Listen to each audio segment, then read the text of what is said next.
Hey guys, B1 Studios right here with another very interesting After Effects tutorial, and today we are going to be covering something that I have wanted to cover for a very long time now, and that is my personal method of creating artistic, unique shockwaves right inside of After Effects. And we're going to be doing this with no third-party plugins, and get this, no keyframes, not a single keyframe in sight. Now, if you guys haven't seen the preview to this tutorial, it is also on the B1 Studios YouTube channel, but since you're here already, why don't we take a look at it right now? It should be playing right about now.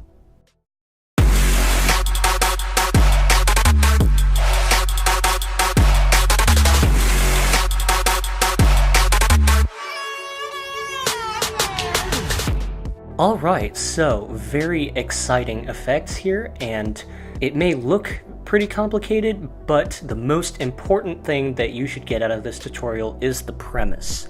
How exactly these effects work, and that's how I'm going to be explaining each aspect of my shockwave method. Well, I think I've done enough explaining already, and I think you guys probably know what's about to happen, so let's get right to it, shall we?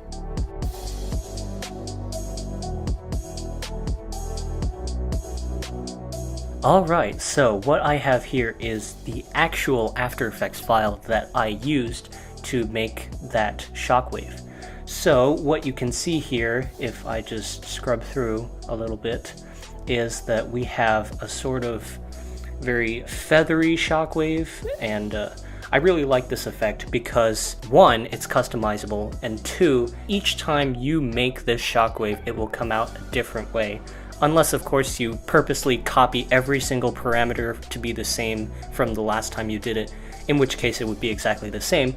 But for all intensive purposes, if you just sat down and tried to make this shockwave using this method, it would pretty much come out differently every single time. So here I have a couple of examples as to what other sorts of colors or designs you could apply to a sort of shockwave like this.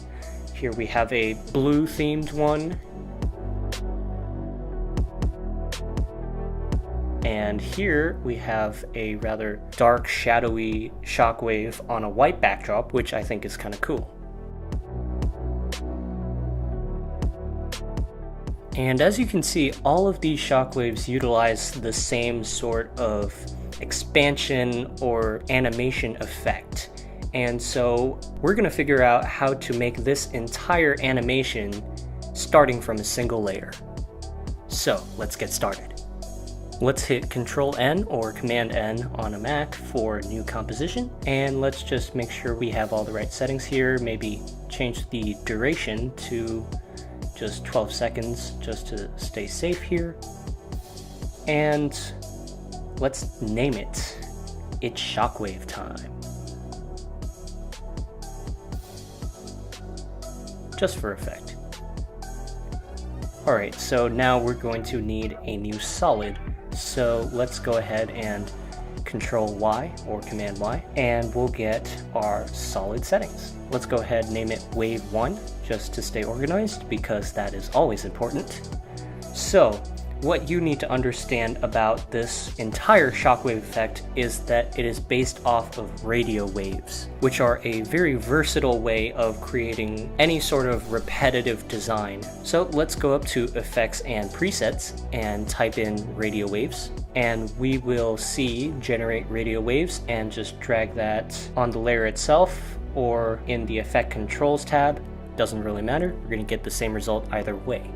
Alright, so if I scrub through this right now, you'll see that we have some nice radio waves being generated from the center of our screen. So obviously, we don't need that many radio waves. We just need one because this is a single shockwave. So what I'm going to do here is basically go to frequency and change that to 0. What that's going to do is basically create one wave, and that's what we're really aiming for. Alright, now let's take a look at some of the stroke options we have here. we have an option to alter the start and end width of our stroke, so we can make our shockwave thicker or thinner, and we can actually have our stroke animating in thicker and animating out thinner. So if I just set the start width to 30 and the end width to 1, for instance, I'll have a starting thickness that's pretty thick and then an ending thickness that's pretty thin. And then of course you can choose your color to your heart's desire. I'm gonna go with a nice hearty red here. So if you look at the profile options, this is actually determining how the stroke is formed. So if I change this from square to sine, you'll notice that it gets sort of a faded, smoother look because it's generating the stroke from a sine wave instead of a square or a sawtooth or triangular wave. Now, if we go into the polygon options, under this polygon dropdown right here, you'll notice that we can actually change the number of sides there are. So it looks like a circle, but there's actually 64 sides, which are pretty much indistinguishable. And if I turn this number down, you'll notice I can get a triangle or a square, pentagon, however many sides that I want to my polygon. So let's just start out with 5 sides. A simple pentagon here. And under wave motion, we can actually make this wave spin a little bit by changing the spin value. Now I'm gonna set this pretty low to maybe about 5 or so. So now we get what looks like a sort of subtle rotation as the wave comes out. Now another key part of the shockwave is gonna be reflection. So if we check the reflection box, you'll notice that as soon as the wave hits the edges of the screen, it bounces off. Now, it might be a bit easier to see if I change my polygon back to 64 sides circle, and you'll notice that we're getting sort of the bouncing effect that you saw in the actual finished product, which if we just go back to our other composition here, you'll notice that that's what I did to sort of give some of the waves a sort of residue at the end while others didn't. So varying which wave has a reflection and which wave doesn't is going to give you that sort of result. Alright, so I think I'm pretty satisfied with this. So I'm going to go ahead and make a new adjustment layer by hitting Ctrl-Alt-Y, and we're going to go ahead and add the second aspect of our shockwave, which is turbulent displacement.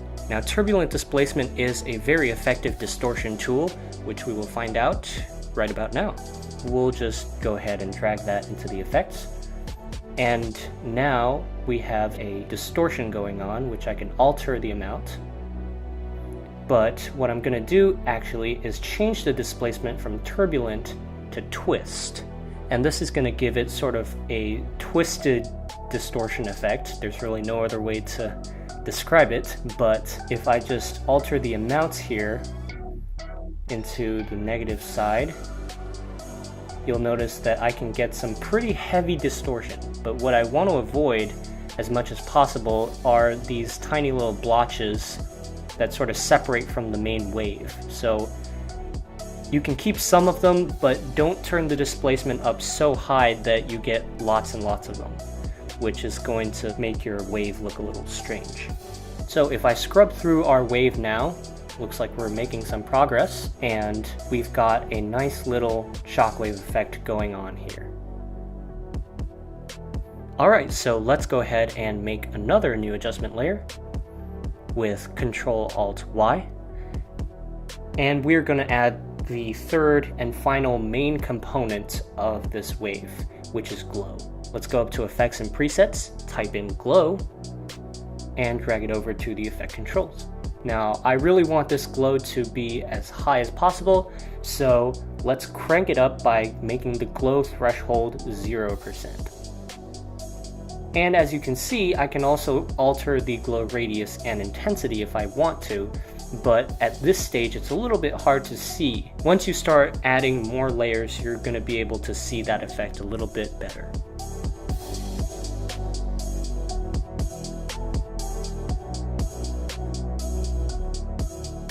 Speaking of stacking things on top of each other, let's do that right now.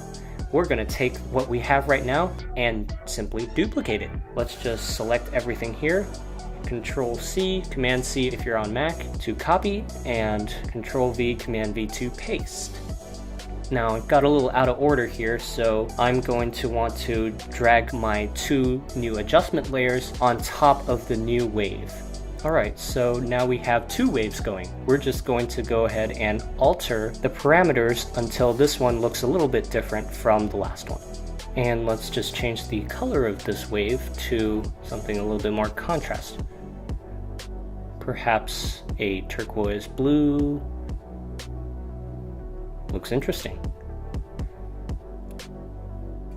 Alright, so if I scrub through this right now, we're going to get something that's starting to resemble our final product, so that's always a good sign. Now what I might consider doing is adding more sides to my polygon, maybe bump it up to 7 just to change the shape a little bit and give it a little bit of variance and character. Perhaps I want to bump up the end width a little bit so it ends just a little bit thicker than the other one.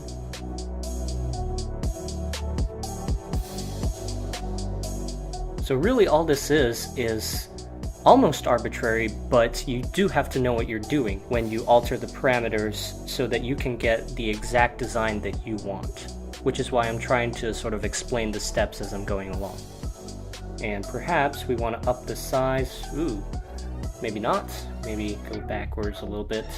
And you can really just play around with these settings until you reach a design that you stumble upon and you really like.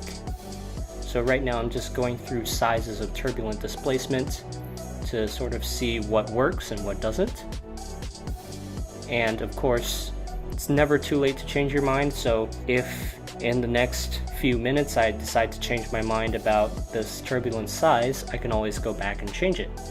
Now here's an interesting setting. The complexity of your displacement is actually going to make your distortion a little bit more complex, and usually that involves making it a little bit more jagged. So if you want a more edgy look, you might want to consider turning up your complexity of your displacement so that you get an almost fractal kind of look, but not quite, because fractal is actually a different effect, but we're going to get something that looks a little bit more edgy and a little bit less round. Alright, so we're just going to repeat the process again. Select everything, copy and paste, and reorder those adjustment layers so that the adjustment layers are on top of the new wave. So now we're starting to get a little bit more substance to our shockwave, although I'm not really liking this complexity here, so I might edit that as I go along. Perhaps turn it down a little bit. And of course I can always go back and tweak those settings if I don't like them as I add on more layers. I'm going to go ahead and change the color to maybe a gold. I don't know, the colors are really your choice, so I'm just going along with whatever feels right and whatever is going to contrast with the wave that I've made previously. Alright, let's go in and decrease the size of our displacement a little bit. Or not. Let's just play around with it and see where we can get.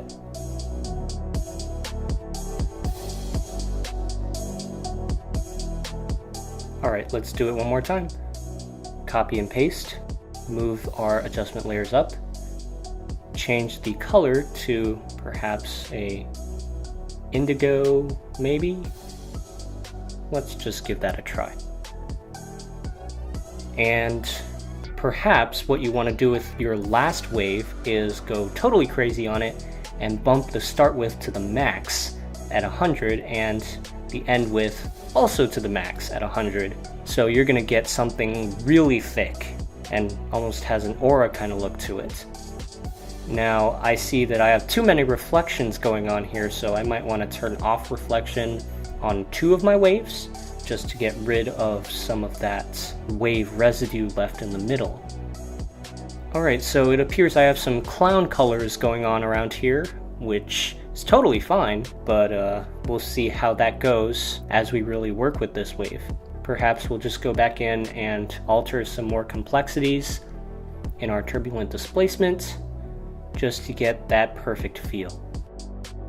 As you can see, I'm just working along with the wave, and as I add more layers, I just go back to the previous layers and sort of play around with displacement and with the wave settings until I get something that looks just a little bit more like what I want to see.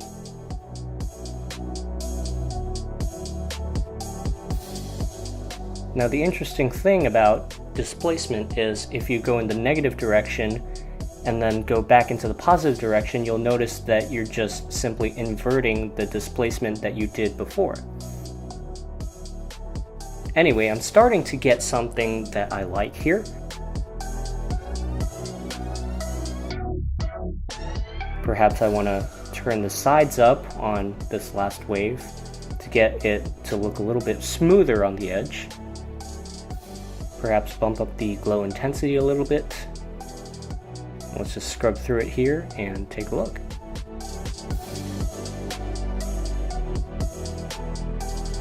As you bump up the complexity of the displacement, you're actually going to get some more intricate designs. So what I would actually recommend is turning up the complexity in the middle waves, but then keep the complexity down on the first and the last waves, so that you get sort of a simplistic backdrop with some interesting designs going on in between them.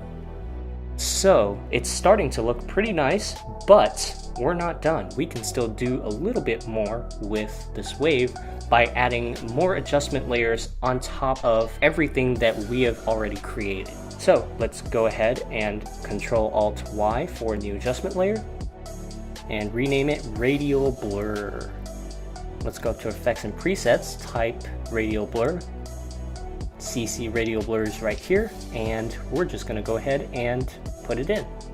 Now this is an interesting effect, especially with text, but in this case, we're going to use it for a shockwave.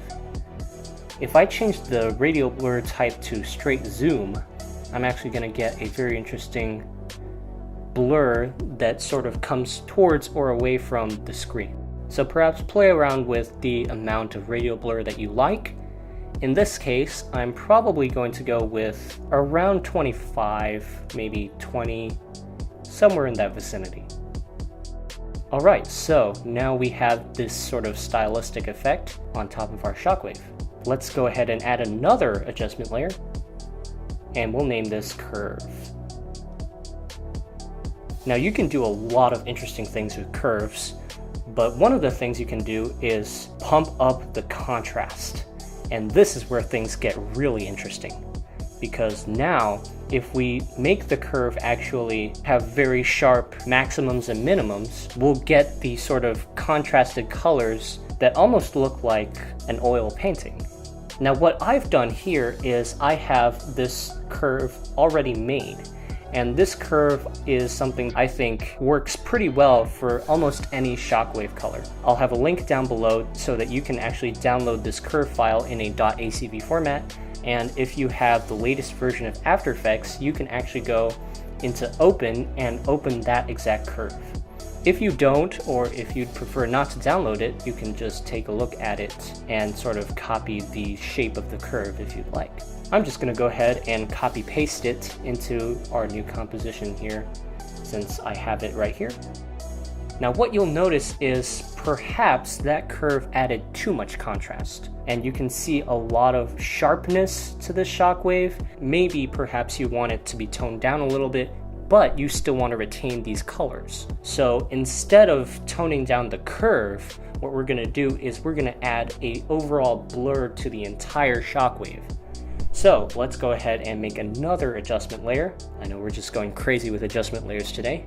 And we'll name this Fast Blur. And Fast Blur is perhaps the most well-known and the easiest to use blur, because all it does is, quite frankly, blur stuff out. And let's try a blurriness of around 10, because it'll get sort of a subtle blur, but not too much. If we check repeat edge pixels, it'll actually make it so that the blur continues off screen as if the edges of the screen weren't there, which I think is a better idea, because if we don't check the box, we're actually going to get sort of darkened edges around the edge of the screen. This shockwave is actually pretending to continue off screen too, so if we just check repeat edge pixels, it'll act as if the blur is also going on off screen as well. Alright, we're almost done. Now for the final finishing touch, we're going to add one more adjustment layer. And in this one, we're going to put a CC lens effect. Because what the lens effect does is it actually puts your entire composition into a form where it's almost inside of a camera lens. So it sort of bends the edges to the form factor of an actual glass lens. It's almost like we mapped the entire composition to the inside of a fishbowl, and we can actually adjust how curvy we want our fishbowl to be. The maximum is 500, which is practically zero curve, and the minimum of course is 0, in which case you wouldn't see anything because, well, it's 0. So we want to reach somewhere in the 300 to 400 range, just so that we can get a very subtle but still slightly noticeable lens distortion. Alright, so at this point we're pretty much done. And this is where you can start going back and tweaking all of your turbulence, all of your wave settings, your glow settings, and really just work with it until you get something that you like. At this point I'm just tinkering with all of the parameters and seeing how much displacement I want, how little displacement, complexity, all of the things that we've talked about already in this tutorial. Alright, so I'm pretty satisfied with how my wave is looking, so I think that's about it. Now since this was a pretty long tutorial, let's just recap everything that we did starting from the beginning. Let's go back to the shockwave that I made previously, and we'll go layer by layer and just take a look at what we've accomplished. So the first thing we did was add a radio wave, and we reduced the number of sides so we had sort of a polygon. Then we added turbulent displacement so that we could distort it. Then we added glow so that it would sort of glow. Then we just kept layering them on one by one until we had some really thick effects. Layered on, and layered on some more.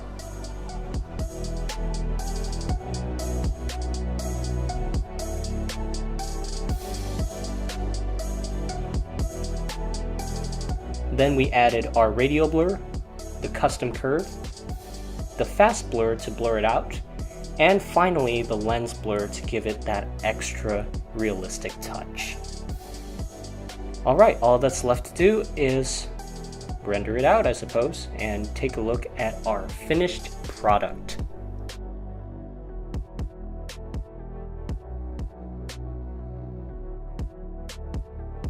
Alright, I think that's about it for this tutorial, and always remember that really the main point of it was to get the premise and to understand how each individual effect works, because in the end that's all that matters in determining how you're going to alter the parameters of each effect until you get a shockwave that looks exactly the way you want it to.